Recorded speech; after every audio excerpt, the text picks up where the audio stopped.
और नमस्कार साथियों, अभी अभी खबर आई है कि जस्टिस वर्मा जो कि दिल्ली हाई कोर्ट के जज थे, हालांकि उनकी ट्रांसफर कर दी गई थी, उनके यहाँ पैसे मिले थे, उनके खिलाफ अब महाभियोग प्रस्ताव लाने की तैयारी हो रही है।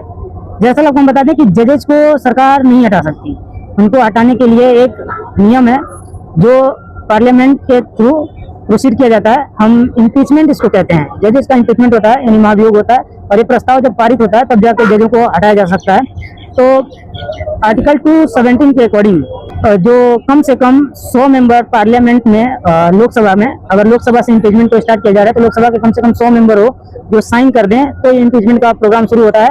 वहीं राज्यसभा में 50 मेंबर की जरूरत होती है। अभी अभी खबर है कि 100 सांसदों ने ये चीज साइन कर दी है।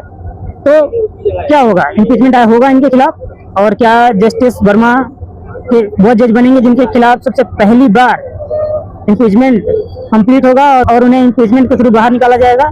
क्योंकि अभी तक कई जजों पे इम्पीचमेंट का प्रोग्राम इनिशिएट तो किया गया है पार्लियामेंट के द्वारा, लेकिन कंप्लीट नहीं हुआ। क्योंकि जैसे ही ये चीजें इनिशिएट होती हैं, शुरू होती हैं, तो जज पहला, कम से कम ये नाम ना है कि वो पहला जज है कि उसे इम्पीच किया गया, तो वो अपनी मोरल वैल्यू को समझते हुए वो क्या करते हैं कि रिटायरमेंट ले लेते हैं, छोड़ देते हैं इस काम को, जुडिशरी से त्यागपत्र दे देते हैं। तो क्या अब जस्टिस वर्मा भी यही करने वाले हैं या ये इम्पीचमेंट का प्रोग्राम कंप्लीट होगा, ये हम देखेंगे। संविधान में ये पूरी प्रक्रिया दी गई है, क्योंकि जजेस को हटाना थोड़ा मुश्किल होता है।